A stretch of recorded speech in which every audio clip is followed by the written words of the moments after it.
वहाँ के जितने भी ऑफिसर हैं जो देश के लिए खिलाफ काम कर रहे थे उन सबको उन्होंने मारना शुरू किया, अपनी गोलियों से उड़ाना शुरू किया, उनकी चौकियों पे बम फेंकना शुरू किया और उनके हथियारों को लूट लिया करते थे।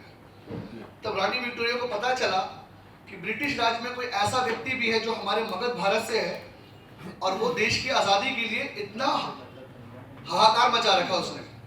तब उन्होंने स्टूडेंट साइड का ऑर्डर निकाला और कहा कि अमीरुद्दीन को मार दो, वांटेड कर दो। तो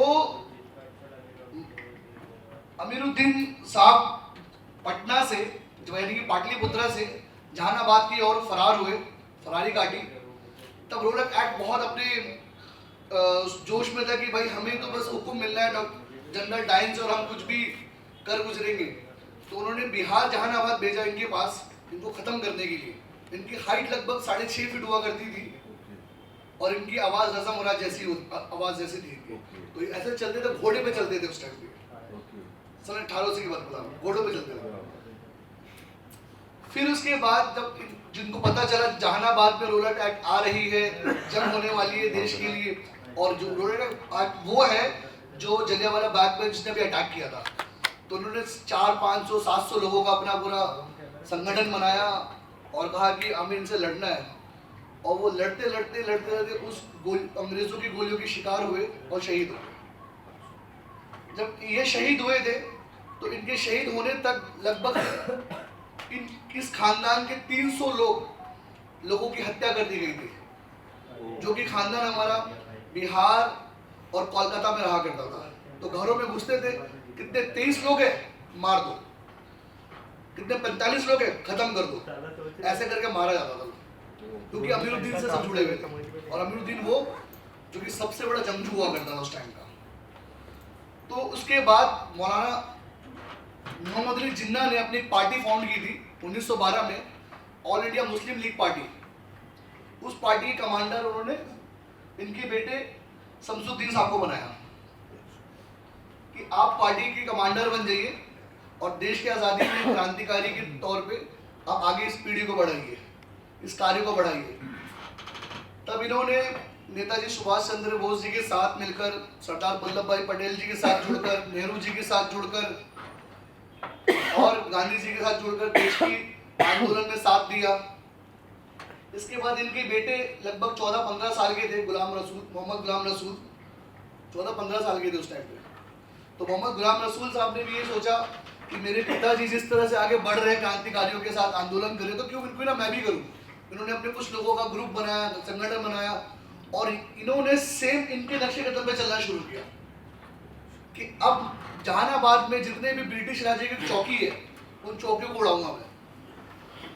उन चौकियों को उन्होंने उड़ाना शुरू किया, उनके हथियार लूटने शुरू किए और लोगों तक जो भी परेशानियां चल रही थी उन सब तक मदद पहुंचाने की कोशिश की। तो मदद पहुंचाते पहुंचाते फिर ऐसा हुआ कि इनको ब्रिटिश राज में कैद कर लिया गया, इनको अरेस्ट कर लिया गया, इनके सभी साथियों को अरेस्ट कर लिया गया और इनके सीने पे लोहे के सरिये से दागा जाता था इनकी सजा के तौर पर कि इनको इतनी सजा दो कि दोबारा ये लोग ब्रिटिश राज में कोई आंदोलन ना कर सके। फिर कई साल गुजर गए, इनको बेल हुई, जमानत हुई। फिर उन्होंने इनके पास मोहम्मद गुलाम रसूल जी के पास और मोहम्मद शमसुद्दीन जी के पास में गांधी जी उस टाइम मगध भारत लौट पहुंचे कि कहा कि अंग्रेजों के कपड़े उतारो, अंग्रेजों के कपड़े नहीं पहनना है, हमें खादी वस्त्र धारण करना है, खादी वस्त्र का प्रचार करो सब। तो पंडित जवाहरलाल नेहरू और गांधी जी के साथ पूरे मगध भारत का दौरा किया इन्होंने साथ में, और तब जाकर 1947 में भारत देश को आज़ादी मिली और सब साथ ही में थे। तो ये 5 पीढ़ियां थी, एक घर के 5 लोग नहीं, 5 पीढ़ी। मौलाना नन्ना शाह, मौलाना जफरुद्दीन, शहीद दादा साहब अमीरुद्दीन, मोहम्मद शमसुद्दीन, मोहम्मद गुलाम रसूल, हर एक पीढ़ी का एक औलाद है यहाँ पे। उसके बाद फिर आते हैं मेरे दादाजी, उसके बाद फिर आते मेरे फादर और ये मेरे चाचा है सरफराज अहमद, जिससे आप मुलाकात आपने लास्ट ईयर किया था। इन्होंने एक्चुअली पूरी खोज की, 15 साल लगे, इतनी बड़ी डायरी हो गई हमारे पास खोज की कि हम अपने खानदान तक पहुंचे कि हमें बताइए इनके खानदान में कौन बचा हुआ है, इनके खानदान में कौन बचा हुआ, ऐसे करके इंडिया ट्रैवल करना पड़ा हमें कि हर कोई अलग अलग जगह पहुंचा हुआ है। तब जाके फिर ये हम आज बॉलीवुड में हूँ मैं और इतना इजी है, इसकी वजह से मैं इतिहास का पन्ना खोलने के लिए काबिल बना हूँ, वरना ये इतिहास तो दबी रह जाता। तो कहते हैं कि बिहार का सबसे बड़ा खानदान जो है वो हमारा है, आज तक का, इतनी बड़ी पीढ़ी है। क्लैपिंग। और मेरे डैडी भी एक्चुअली पॉलिटिक्स में थे। जब लालू प्रसाद जी ने जब शुरू की थी अपनी पार्टी ललटेन छाप, तो उस टाइम पे मेरे पापा उनके साथ रहा करते थे। सुबह शाम I love you, I love you। बहुत बहुत मुबारक हो आप लोगों को, सबको जो यहाँ आए हैं। और इस बेटे के लिए मैं इतना ही कहूँगा कि ये बहुत फख्र की बात होती है कि कोई अपने परिवार का अवार्ड करे। जो यहाँ आए, मैं वाकई में आप लोगों का तहे दिल से शुक्रिया अदा करूँगा, क्योंकि आप लोगों के आने से हमारा हौसला बढ़ता है। हम एक परिवार, ऐसा परिवार है फिल्म वालों का कि हम किसी भी मूड में हो, मगर जब हमें कोई याद करता है तो हम अपने बाकी चीज़ों को भूल कर जो चीज़ के लिए हमें बुलाया जा रहा है वहाँ पर हाजिर हो जाते हैं। जैसे अभी हमारे लाडले मेरे दामाद हैं, पर फिर भी उन्होंने देखिए समय निकाल के आए कि नहीं भाई वहाँ का काम आधा किया, बोला आधा मैं यहाँ करूँगा। बहुत बड़ी बात है। एक बार जोरदार सुजान साहब के लिए तालियां बजाइए। Next award. Yes, next. बहुत बहुत शुक्रिया। नेक्स्ट अवार्ड मैं चाहूँगा मुझे ही दे दीजिए। नहीं मैं हूँ और 10 मिनट बिल्कुल बिल्कुल मुझे दिलवाइए। आप नहीं जा सकते मगर आप नहीं जा सकते। आपको हम बिल्कुल अकेला नहीं छोड़ेंगे। आपकी सेफ्टी की जिम्मेदारी हम सबकी बनती है, पूरी बॉलीवुड की बनती है। और मैं मेरे दोस्त वो श्रीवास्तव की कानपुर वाले, हाँ राजू श्रीवास्तव जी, सारे लोग हैं बड़े। जॉनी भाई के साथ भी मैंने तेजाब की थी। 5 दोस्तों को हम सब कहते थे किरण कुमार को उसको पकड़ के कि वो थिएटर वाला वो सुना ना अच्छा करता, जबकि वो अपने आप में लीजेंड। तो मैं करता ही मनोरंजन करते थे, न्यूजीलैंड हॉस्टल, फिल्मिस्तान वगैरह, वो अलग बातें हो जाएंगी। मैं शाहरुख खान के साथ कभी था, बहुत काम किया। 2005 से हम लोग अलग अलग हो गए क्योंकि ड्रीम्स अनलिमिटेड बंद हो गई, रेड चिल्ली आ गया। तो रेड चिल्ली में सिर्फ कुछ और नए लोग आए, कॉर्पोरेट टाइप होगी, पहले तो देसी टाइप का मामला था। तो खैर वो तो मेरी पास्ट है। मेरी एक वेब सीरीज आई है MS प्लेयर पर, स्वाइप क्राइम, देखिएगा, बहुत बढ़िया रोल है उसमें।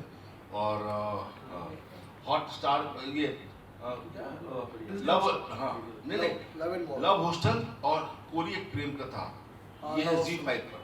तो ये मेरे 3 काम में हिंदी में चल रहे हैं। थैंक यू सो मच, मुझे उन्होंने सम्मानित किया। शहीद दादा साहेब अमरुद्दीन गौरव अवार्ड को मेरी शुभकामना।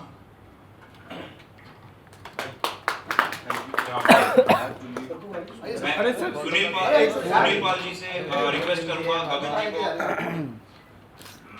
और दिलीप सेन जी से आइए दिलीप सर, आइए आप। रमेश गोयल जी, अब मैं कह सकता हूं मैंने दिलीप सेन जी को ऊपर तक पहुंचाया है और रमेश गोयल साहब को भी। रमेश गोयल जी के लिए भी जोरदार तालियां हो जाए। 5 दशक, मेरे ख्याल 5 दशक से हमें एंटरटेन कर रहे हैं और इतनी फिल्में कर चुके हैं कि गूगल के पास भी इसका रिकॉर्ड नहीं है ना। यहाँ पे देखिए सब लोग, यहाँ देखिए, यहाँ से कैमरे देखिए। आइए कमाल आ जाए ना बेटा, आ जाए। अबे आ जाए। कमाल साहब आइए प्लीज स्टेज पे। ताहिर कमाल साहब के लिए जोरदार तालियां। फल जरूर मिले भाई, और बहुत बहुत मुबारकबाद भाई आपको आपके अवार्ड के लिए। बहुत ही अच्छा फंक्शन हुआ और इतने सारे लेजेंड के सामने में आके ये अवार्ड मुझे आपने दिया है। थैंक यू सो मच भाई, बहुत खुशी हुई। God bless you.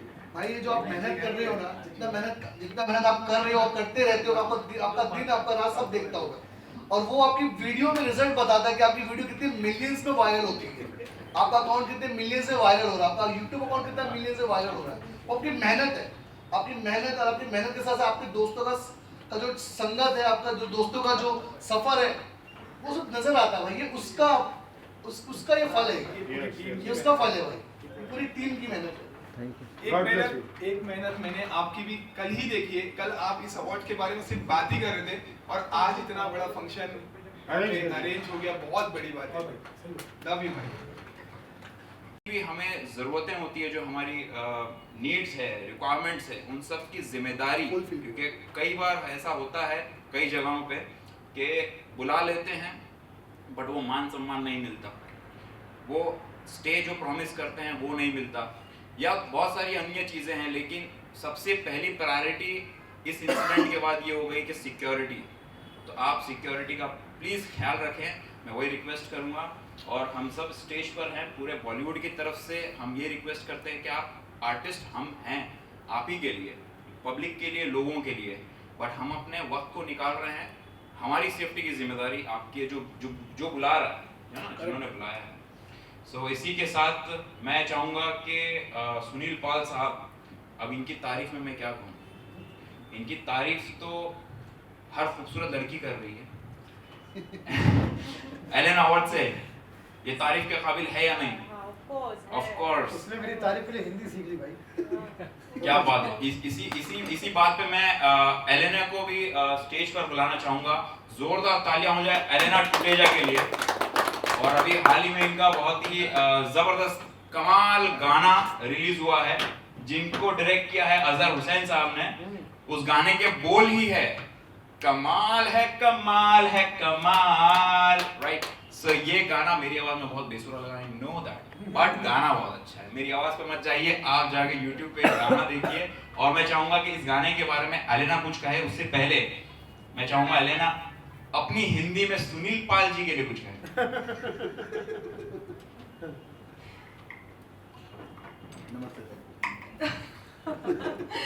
नमस्ते सबको, सभी को नमस्ते। क्या बात है, इतनी अच्छी हिंदी कहाँ सुनने मिलती है। नमस्ते हिल गया। नमस्ते सब लोग हिल गए। वैसे मुझे लगता है सभी लगभग जानते हो ऑलरेडी मुझे, तो इसलिए सरप्राइज तो नहीं हो रही है, बट जो सरप्राइज हो रही है अच्छी बात है। और सुनील जी के बारे में क्या कहूँ, बहुत टाइम से जानती हूँ इनको और हमेशा हंसाते रहते हैं और बहुत ही अच्छे इंसान हैं। मतलब कलाकार तो है ही अच्छे, इंसान भी बहुत अच्छे हैं। थैंक यू, बहुत शुक्रिया। ये मुझे लगता है सभी को मालूम है। मेरा नंबर लिख लो। है ऑलरेडी, देखो इनको ये भी नहीं पता। कितनों को देते हैं नंबर? आपका नंबर रशिया तक पहुंचा होगा। नहीं, इसका क्या मतलब है कि नंबर लेने के बाद या देने के बाद भी ये कितने डिसेंट इंसान है। लड़की को बहुत बड़ी बात, मतलब क्या बात। लड़की से जो काम करते हैं उनके बारे में सोचते हैं। एंड हम लोग तो एक साथ अभी तो कई सीरीज कर रहे हैं, क्योंकि सबसे एज ही टोल्ड कि Azhar is a producers director, और प्रोड्यूसर की रिक्वायरमेंट देखता है और वो हिसाब से वो काम 1 to 100% तक बिना किसी शिकायत के वो पूरा करता है।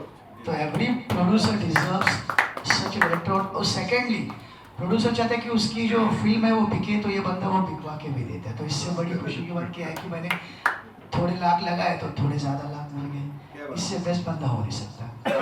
एंड कमाल भाई को तो मैं बहुत सालों से जानता हूँ, बहुत सीनियर है। जब हम आई थिंक स्कूल में थे तब से मैं इनको जानता हूँ।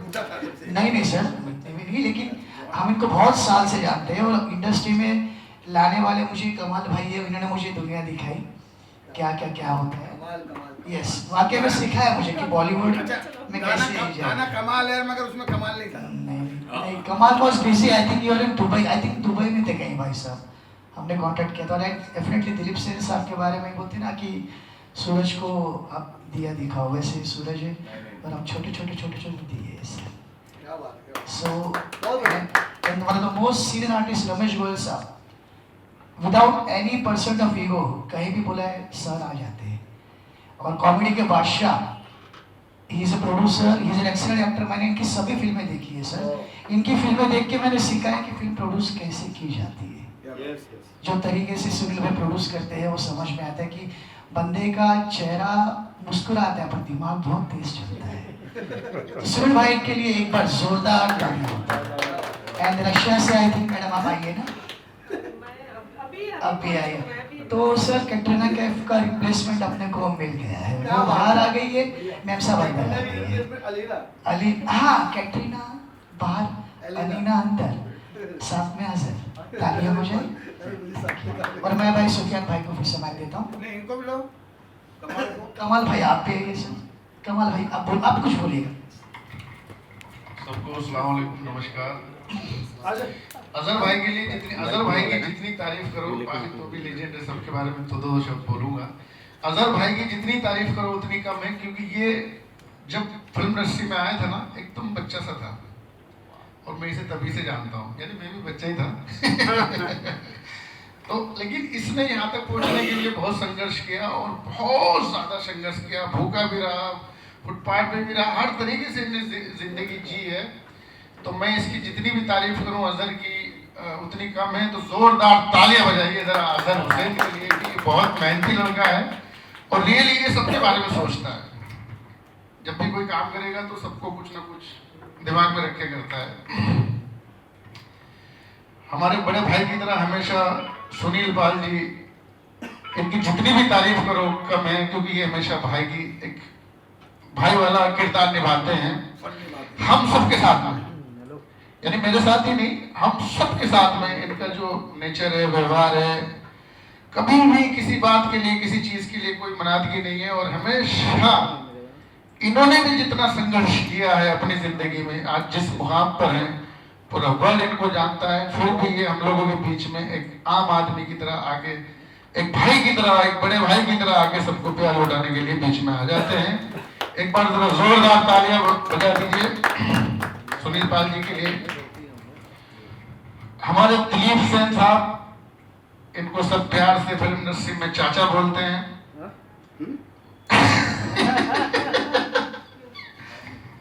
दिलीप सेन साहब ने कम से कम 200 गाने सुपरहिट दिए हैं और यहाँ एक गाना हिट देकर आदमी थोड़ा सा ना टेढ़ा हो जाता है। आपने देखा होगा ना कि मतलब चाहूंगा कि अबीर खान जी को दिया जाए, जो प्रोड्यूसर है हमारे। अबीर भाई आओ।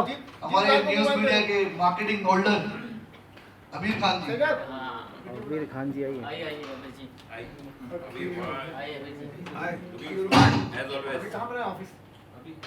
अभी बीच में आ विला बना रहे विला। इसीलिए तो रखी है। हाँ, एक साइड में कोई ऐसा बीच में। Alina cherry on the top. तो ये आगे मेरा मोबाइल रखा ना अब्दुल भाई। अब्दुल हमारा ये फिल्म पे है। अगले अवार्ड के लिए मैं कहूँगा राजकुमार जी को अवार्ड दिया है। आइए राजकुमार भाई। अच्छे दोस्त है इसलिए।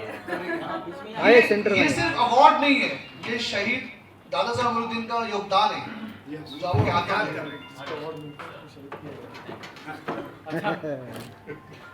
सुरेंद्र ठाकुर, सुरेंद्र ठाकुर ने अवार्ड है। पूछे लोग रुचि पसंद।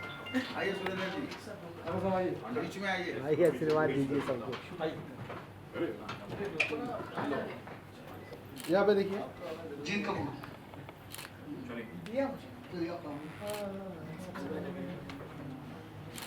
रमेश गोयल जी हो गए। हो गया हो गया। अब ये मैं एलिना को ताहिर कमाल। कमाल भाई आओ, सेंटर में आओ। कमाल भाई आओ। ताहिर कमाल हमारे बॉम्बे मॉल के एक्टर ताहिर कमाल, बहुत ही बड़ा उम्दा रोल है भाई, बहुत ही बड़ा उम्दा। हटके रोल है। हटके रोल है, मर्दों हटके थोड़ा सा पसंद थोड़ा सा हटके रोल है। औरतों और मर्दों को एक साथ पसंद है। उनको ये अलावा जो दूसरी कौम है, तीसरी लाइन की बात की है। पर बहुत मेहनत किया बॉम्बे मॉल में। ताहिर ने अपने कई काम को छोड़ दिया, इसलिए बाल ना कटाना पड़े, बॉम्बे मॉल कंप्लीट करनी। अभी भी बाल नहीं कटा, काम दूसरा नहीं करता। वाह, thank you. Thank you very much. Alina Tuteja हमारी सेंटर में है।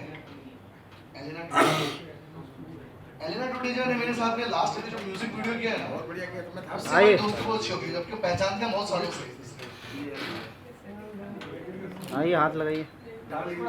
यहाँ पे देखिए। तो भाई थैंक यू। Thank you. अब आएगा legendary music director Dilip Sen ji का अवार्ड। मेरे को दे दिया आपने, मैं निकलता हूँ। हाँ, थैंक यू सबको, बहुत बहुत धन्यवाद। और बहुत खुशी की बात है आप लोग सब आए और मेरे लाडले सुपरस्टार हो, मेरा परिवार, सारे जो मीडिया है उनको बहुत बहुत प्यार और सलाम। जी ऐसी लगी रहेगी, हम सब मिलकर आपको दे देते। अब हम सब मिलके उस इंसान का सम्मान करेंगे जो हम सबका सम्मान कर रहे हैं, अजहर हुसैन। और अवार्ड कोई भी अवार्ड दे दो, बाद में हम उसको एडिट में काट लेंगे। उसको एडिट कर देंगे। अजहर भाई, यस। अलीना जी कोई भी हो, हाथ लगाइए सर बीच में। भाई रिया सर जो क्या, अच्छा मैं बीच में आऊँ चाचा, ये मैं बीच में। कमाल खान जहाँ से हैं उस शहर का नाम है बिजनौर, और बिजनौर से हम कॉमेडी थोड़ा घबराए हुए हैं। चलिए अभी मैं भी थोड़ा सा इनके बारे में बात कहूँ। ये मेरा एक्चुअली लास्ट मिनट कॉल था, इन्होंने इनवाइट किया अभी कुछ घंटे पहले। कोई और होता तो मैं नहीं आती, वैसे भी लास्ट मिनट कॉल मैं कभी नहीं आती। और मेरा ऑलमोस्ट 15 दिन से लगातार काम हो रहा है, ट्रैवल हो रहा है। मैं कल ही आई हूँ छत्तीसगढ़ से, और यही काम है मेरा वोट देने का। बट क्योंकि इनके साथ अच्छा रिश्ता है, अच्छे इंसान है, और ये मुझे सबसे अच्छा लगा कि उन्होंने जब बोला कि हम काम करेंगे, तुरंत कुछ दिनों में हमने काम कर लिया। ये बहुत अच्छी बात है, और इस इंडस्ट्री में ये बहुत ही रेयर बात है, इसलिए respect and thank you so much. And एक अनाउंसमेंट, 10 जनवरी को मेरी मूवी मैच फिक्सिंग रिलीज हो रही है, जो आपके नज़दीक के थिएटर में होगा। इट्स पॉलिटिकल ड्रामा जो 2 महीने पहले रिलीज होना था, बट किसी ने केस फाइल कर लिया, बिकॉज आपको पता है ना पॉलिटिकल मूवीज का क्या पंगा है। बट फाइनली रिलीज हो रही है, और आप लोग के लिए 7 तारीख को हमारी म्यूजिक लॉन्च है, जिसमें सब लोग आ जाए please. Yes, and thank you so much. चलिए, थैंक यू। सब अपने आने वाली फिल्म के लिए कह रहे हैं, मैं अपनी आ चुकी फिल्म के लिए कहूँगा। कॉफी विद अरुण आ चुकी है।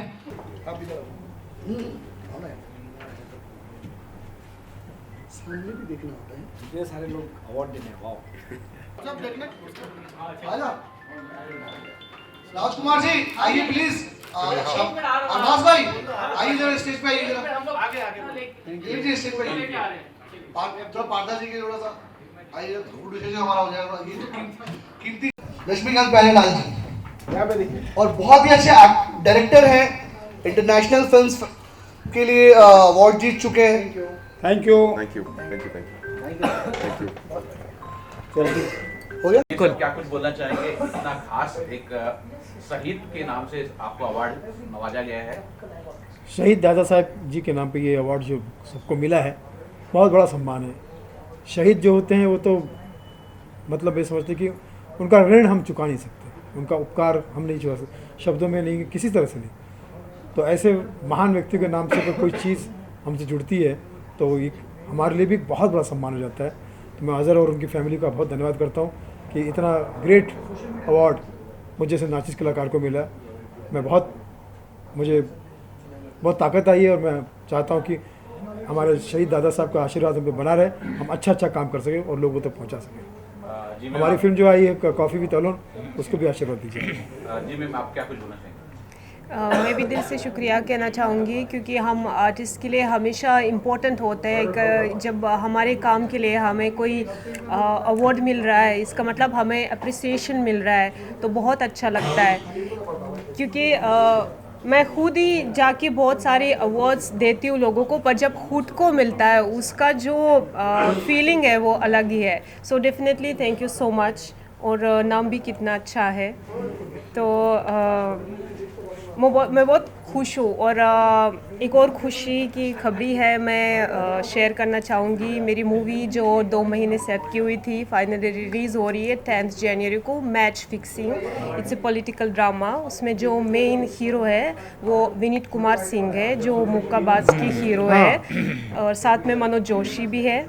और मेरा उसमें बहुत ही इम्पोर्टेंट रोल है मैडम जी का। और कौन सी मैडम जी का, वो आप ट्रेलर देख के समझोगे।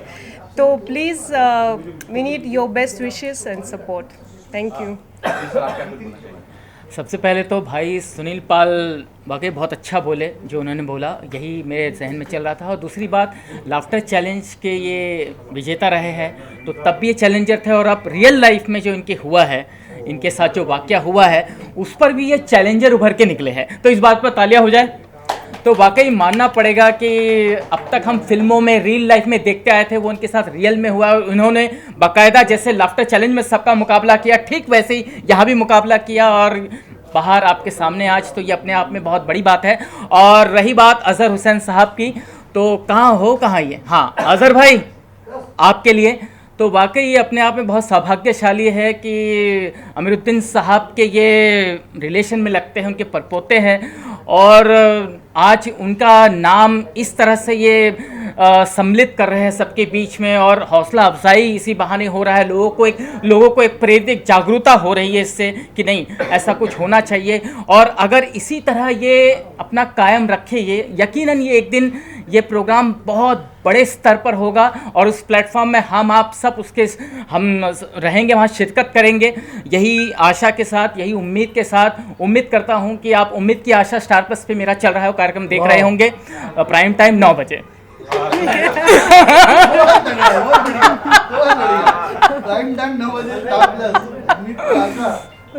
सुनील सर, अजय सर के लिए क्या कुछ बोलना चाहेंगे? अजहर सर के लिए जी हमें और अवार्ड की चाहत न होती, क्या बात है, अजहर तुम ना होते, अजहर तुम ना होते, दिखाई न देती अलीना यहाँ भी, अजहर तुम ना होते। तुम्हें क्या बताओ कि राजकुमार क्या है, फिल्म और एड का चेहरा बड़ा है, हमें और राजकुमार की ख्वाहिश ना होती, ये बाजू में ना होती। क्या बात है।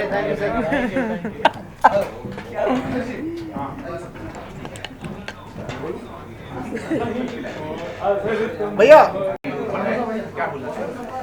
सबसे पहले शहीद दादा साहेब गौरव अवार्ड के लिए बहुत सारी शुभकामनाएं जो हमारे भाई अजहर हुसैन ने किया है।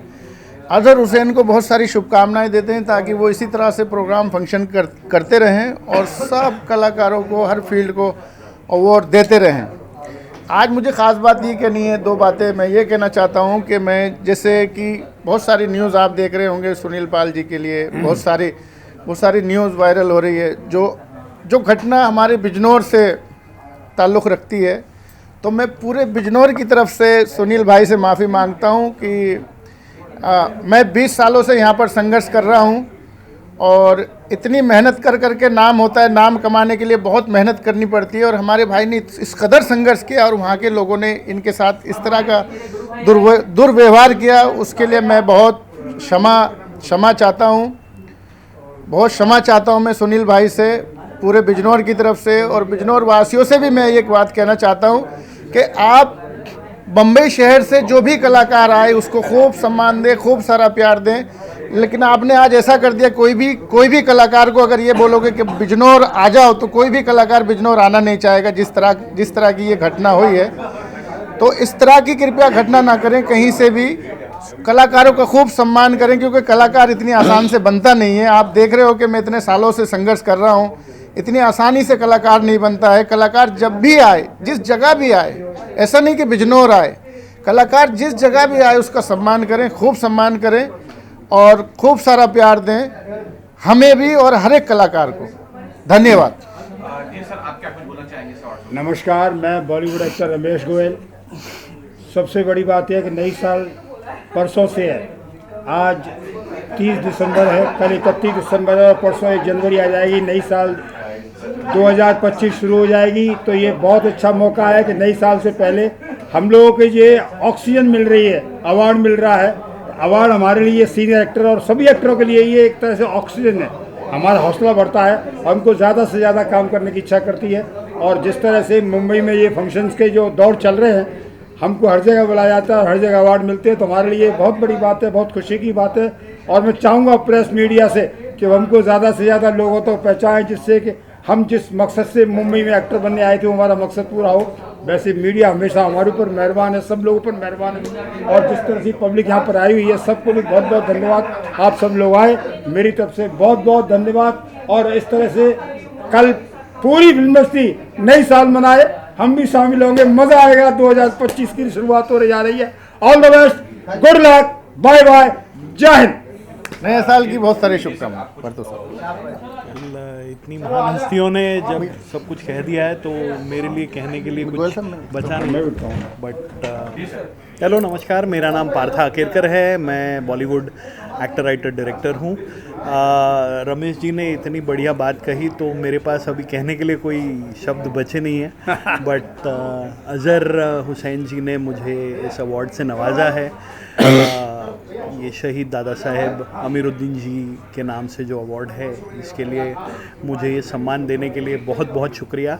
और यहाँ आए हुए सारे कलाकारों को और पूरी फिल्म इंडस्ट्री को मेरी तरफ से नए साल की हार्दिक शुभकामनाएं। Ready ready ready. पहले आप स्टार्ट शुरू करें। क्या बोल रहे हैं? अच्छा अच्छा हाँ जी। से पहले शुरू होगा। हाँ जी सर, आपसे शुरू करेंगे। जी सर, क्या कुछ बोलना चाहेंगे कि ये जो अवार्ड शो है एक शहीद के नाम पे है, अमरुद्दीन जी के नाम पे है, और ये मिलने पर कितना गर्वान्वित आप महसूस करते हैं? सर, सबसे पहले तो ये है कि किसी शहीद के नाम पे हम जैसे कलाकारों को अवार्ड मिलता है, ये हमारे लिए सबसे बड़े सम्मान की बात है, क्योंकि देश की आज़ादी के लिए जिन्होंने शहादत दी है, उससे बड़ी शहादत कोई नहीं हो सकती और उससे बड़ा सम्मान कोई नहीं हो सकता। तो मैं जो इस अवार्ड फंक्शन को हर साल जो ऑर्गेनाइज करने वाले अज़हर हुसैन साहब है, बहुत ही भले इंसान है, बहुत ही अच्छे डायरेक्टर है, मैं उनको शुक्रिया अदा करता हूँ कि हर साल जो ये अवार्ड फंक्शन करते हैं और जो कलाकार डिज़र्व करते हैं अवार्ड के लिए, जो कि अपने अपने क्षेत्र में माहिर है, किसी का नाम ज़्यादा है, किसी का नाम कम है, लेकिन अज़हर भाई ज़्यादा नाम या कम नाम को नहीं देखते कि काम कितना अच्छा किया है, किस तरीके से किया है। उन कलाकारों को और उन टेक्नीशियंस को बुला के अवार्ड देते हैं, तो अपने आप में बहुत बड़ी बात है। मैं अज़हर भाई का बहुत बहुत शुक्रगुजार हूँ कि उन्होंने ये अवार्ड फंक्शन जो हर साल ऑर्गेनाइज कर रहे हैं और इसी तरीके से इस अवार्ड फंक्शन को हर साल वो ऑर्गेनाइज करते रहे, यही मेरी उनसे दुआ है, प्रार्थना है। Thank you. जी सर, आप क्या कुछ बोलना चाहेंगे? Azhar is like a brother to me, मेरे भाई जैसा है। और मेरी खुशनसीबी है कि इतना प्रेस्टिजियस अवार्ड, क्योंकि जैसे इन्होंने कहा कि हमारे देश के लिए जो शहादत दी है, उन लोगों के नाम से अगर हमें पहचाना जाता है एज एन आर्टिस्ट, हमारे लिए बहुत फ़ख्र की बात है। और दादा साहब अमरुद्दीन जी जो हम लोगों के लिए करके गए हैं, जो फ्रीडम फाइटिंग, जो जान दे के अपनी आज़ादी हमें जो मिली है, उसके लिए हम जितना भी थैंक यू बोले या ग्रेट बोले बहुत कम है। ऊपर से अज़हर जो उनकी 8वीं पीढ़ी है, उनके नाम को आगे लेके बढ़ रहा है और हम जैसे आर्टिस्ट्स को वो उनके नाम से रिस्पेक्ट दे रहा है। It is a very great thing for us and I am grateful. ये कंसेक्यूटिव दूसरे साल है उसने मुझे इसके लिए इनवाइट किया और मैं थैंक यू बोलूँगा अज़हर को ये इज़्ज़त और ये सम्मान देने के लिए। जबकि हम लोग दादा साहब के नाम के आजू बाजू में खड़े रहने के लायक नहीं है, बट खुशनसीबी हमारी है कि ऐसे ग्रेट लोगों के नाम से हम लोगों को रिकग्निशन मिलता है। So I am really grateful. Thank you very much Azhar and to the family. मैं अज़हर भाई को पहले तो ढेरों सारी शुभकामनाएं दूंगा कि उन्होंने अपने बुजुर्ग का नाम, जो कि पिछली 8 पीढ़ियों से चलता आ रहा था, आज इन्होंने उस नाम को उजागर करने की कोशिश की है कि उनके बुजुर्गों ने क्या किया, हमारे देश के लिए किया है। तो बहुत बड़ा ये अवार्ड शो है जो इन्होंने अपने बुजुर्गों के नाम से चालू किया है और ये शायद इसका दूसरा प्रोग्राम अभी इन्होंने चालू किया है। तो मैं यही चाहूँगा कि आगे ये और चलकर बहुत बड़ा एक अवार्ड शो बने, अवार्ड शो का प्रोग्राम बने जिसमें हम भी हिस्सा बने, आप भी भागीदार रहे उसमें। तो मैं यही चाहूँगा कि भाई आपको बहुत बहुत ढेरों सारी शुभकामनाएं। Thank you. Thank you. Thank you. देखिए, सबसे पहले तो अज़हर को मुबारकबाद देना चाहता हूँ कि वो अपने पुरखों की विरासत को लेके चल रहा है, वरना आज की लाइफ इतनी फास्ट हो गई है, लोग भाई भाई के बारे में नहीं सोच रहे हैं, वो तो पिछले 200 साल के इतिहास को लेके चल रहा है। तो ये बहुत अच्छी बात है कि जिन लोगों ने देश के लिए बलिदान दिया है उनके नाम को आज भी वो जिंदा रखे हुए हैं। बस यही कहना चाहूँगा, वो हमेशा इसी तरह काम करता रहे, अच्छा काम करे और लोगों से शुभकामनाएं लेता रहे। जी सर, बहुत बहुत मुबारकबाद अज़हर भाई को। जैसे कि भाई ने कहे, ये बात मेरे भी बहुत जहन में थी कब से कि आज के टाइम पे लोग भाई भाई को भी नहीं देखते, और ये इन्होंने 200 साल अपने दादाजी का नाम अभी भी यहाँ पे उस नाम से अवार्ड किया है। तो इससे पता चलता है कि अज़हर भाई इंसान कितने अच्छे हैं और अवार्ड आज जो किए, बहुत बहुत मुबारकबाद भाई। अज़हर ये जो काम कर रहा है ये मेरे ख़्याल से बड़ा ही ग्रेट है, और आज के इस माहौल में ऐसा डेप्थ बहुत कम देखने को मिलता है और ये एक बहुत बड़ा साइन है।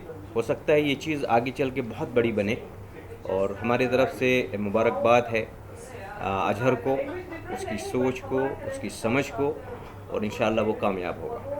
Thank you. Thank you. मेरे भाई का नाम भी असगरी है, पता आपको? तो आप मेरे बड़े भाई हैं, साथ पे ले ले सर आपका। ले लीजिए सर। डबल मीनिंग बातें नहीं करेगा कोई। डबल मीनिंग में मास्टर है हमें। जी जी सर, सबसे पहले आपसे अजय भाई आपसे ही जानना चाहूँगा, शहीद दादा साहब अमरुद्दीन गौरव अवार्ड आपने रखा है, क्या कुछ सोचा है? एक आपकी मतलब पीढ़ी है, तीसरी पीढ़ी थी ये और शहीद हुए थे, और ये मेरे ख्याल से मैंने तो अभी तक इस तरह का अवार्ड शो अटेंड नहीं किया है, जरा वो सोच जरा दर्शकों को बता दें। सर, सोच की बात क्या है कि सर एक इतिहास है, जिस इतिहास का पन्ना को मैं खोलना चाहता था। बहुत लगभग कहानी शुरू करूँगा तो सर 200 साल तक की कहानियाँ हैं मेरे पास, मैं बता नहीं पाऊँगा क्योंकि सर इसके लिए बहुत टाइम चला जाएगा, पर बहुत शॉर्ट एंड स्वीट में बताऊँगा सर मैं कि हमारे दादा नन्हे शाह, उन्होंने मगध भारत में ऐसा क्रांतिकारी देश की आज़ादी के लिए आगे आए। उसके बाद उनकी पीढ़ियाँ भाई पीढ़ियाँ आगे साथ में जुड़ती रही देश की आज़ादी के लिए, जिसमें उनके जो मौलाना नन्हा शाह के जो पोते थे उनका नाम था शहीद दादा साहेब अमीरुद्दीन। दादा साहेब इसलिए बोला जाता था कि दादा साहेब के नाम से बहुत ज़्यादा प्रचलित थे वो, और अमीरुद्दीन उनका नाम था। तो अमीरुद्दीन एक ऐसा नाम था मगध भारत के लिए जो अपने आप में शेर था, जिन्होंने कई अंग्रेज़ों को छक्के छुड़ा दिए, कई अंग्रेज़ों की चौकियों को उड़ा दिया, कई मतलब क्या क्या ही बोले उनके बारे में कि मैं जब उनके बारे में याद करता तो रोंगटे मेरे खुद खड़े हो जाते कि देश की आज़ादी के लिए उन्होंने हज़ारों से ज़्यादा लाखों अंग्रेज़ों को उन्होंने मार गिराया था। तो ब्रिटिश राज में उनके लिए शूट ऑन साइट का ऑर्डर निकल गया था, उनको मार दिया जाए कि अमीरुद्दीन बहुत ज़्यादा आतंक मचा रहा है, ब्रिटिश राज में सारे ब्रिटिश सैनिकों को मार रहा है, तो लगता है ये क्रांति लेकर ही आएगा, ये आज़ाद देश को करवा ही देगा। तब जाकर आपने सुना होगा कि 1919 अप्रैल के महीने में जलियांवाला बाग में गोलियों से भून कर वहाँ पे निहत्थे लोगों को, काफ़ी लोगों को मार दिया गया था। तो वो रोलक एक्ट जनरल डाइन के कहने पे जिन्होंने जलियांवाला बाग पे जिन्होंने अटैक किया था, उनको उस रोलक एक्ट को बिहार मगध भारत भेजा गया था, जहानाबाद, जहाँ पे उनके साथ में बैटल हुई, फाइट हुई। लगभग 400 से 700 लोग अमीरुद्दीन के सेना में थे, जिन्होंने उनके साथ बैटल की, फाइट की, और वो शहीद हो गए, उनकी गोलियों के शिकार हो गए। उसके बाद उनके बेटे शमसुद्दीन ने उनकी मुहिम को जारी रखा, जो कि नेताजी सुभाष चंद्र बोस के साथी हुआ करते थे, और वल्लभ भाई पटेल, गांधी जी, नेहरू जी के साथ उन्होंने आंदोलन काफ़ी किया। और मगध भारत के अंदर में जितना भी गांधी जी के द्वारा एक खादी वस्त्र का प्रचार हुआ है, उसमें सबसे आगे शमसुद्दीन जी आगे रहे, उनके बेटे गुलाम रसूल जी आगे रहे। गुलाम रसूल जी को ब्रिटिश राज में कैद कर लिया गया था उनको, और उनके सीने पे लोहे के सरिये से दाग कर उनको सजा दी जाती थी, जिसके बाद पूरा जहानाबाद, पूरा बिहार उनकी दर्द को महसूस कर पाया और उनको वहाँ से छुड़ाया, उन्होंने बेल कराई और देश की आज़ादी में मुहिम के लिए सपोर्ट करना शुरू किया। तो 1947 में जब देश आज़ाद हो रहा था, तब तक हमारी 4 पीढ़ियाँ इस दुनिया से जा चुकी थी, और उन 4 पीढ़ियों के जो ख़ानदान थे, लगभग 300 से ज़्यादा लोगों को मार दिया गया था ब्रिटिश राज में, कि एक घर में 40 लोग रह रहे तो 40 लोगों को घुस के मार दिया जाता था, 50 लोग रह रहे, 20 लोग रह रहे, कहते कि अमीरुद्दीन के ख़ानदान के लोग मार दो। तो ऐसे करके लगभग 300 से ज़्यादा लोगों को हत्या कर दी गई थी, जिसमें से 5वीं जो पीढ़ी थी हमारी, जो ऊपर आप देख रहे हैं लाइन से, 5वीं पीढ़ी, गुलाम रसूल, ये मेरे पापा के दादा लगे। तो इनके बाद का सिलसिला, तो 47 के बाद सिलसिला क्रांतिकारी आंदोलन का रुक गया था, पर मुझे लगा कि इस इतिहास के पन्ने को खोला जा सके, तो मैंने 2023 में पहली बार अमीरुद्दीन जी के नाम से शुरू किया अवार्ड फंक्शन, शहीद दादा साहेब अमीरुद्दीन गौरव अवार्ड।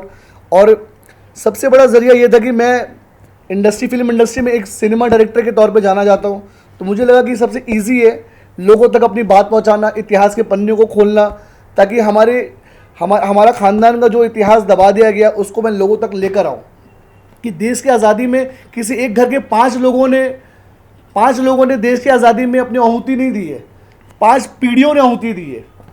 तो 5 पीढ़ियों की आहुति देने तक कितने खानदान, कितने लोगों को मार दिया गया था, वो तक मैं लोगों तक बताना चाहता था। फिर भी वो हमारे देश के लिए एक बड़ा गौरव का काम था कि देश की आज़ादी के लिए वो शहीद हुए। तो उन्हीं के नाम से ही मैंने सोचा कि ये अवार्ड फंक्शन मैं करता हूँ, ताकि अपने सभी एक्टर, प्रोड्यूसर, दो जितने भी इन्फ्लुएंसर, सोशल वर्कर्स, इन सबको मैं सम्मान करूं उनके नाम से, ताकि उनका हौसला बुलंद हो और ये बात मेरी उनके ज़रिए लोगों तक पहुंचे। अजय सर, आपने अवार्ड शो किया, ये तो बहुत सराहनीय काम है। इसके अलावा ये जो इतिहास की चीज़ें हैं लोगों तक पहुंचनी चाहिए, और सिनेमा इसका अच्छा एक माध्यम है। क्या आपने सोचा, आप तो डायरेक्टर हैं, क्या कभी आपने सोचा है कि इस पे एक फिल्म बने, डॉक्यूमेंट्री बने जो लोगों तक सच में जानी चाहिए?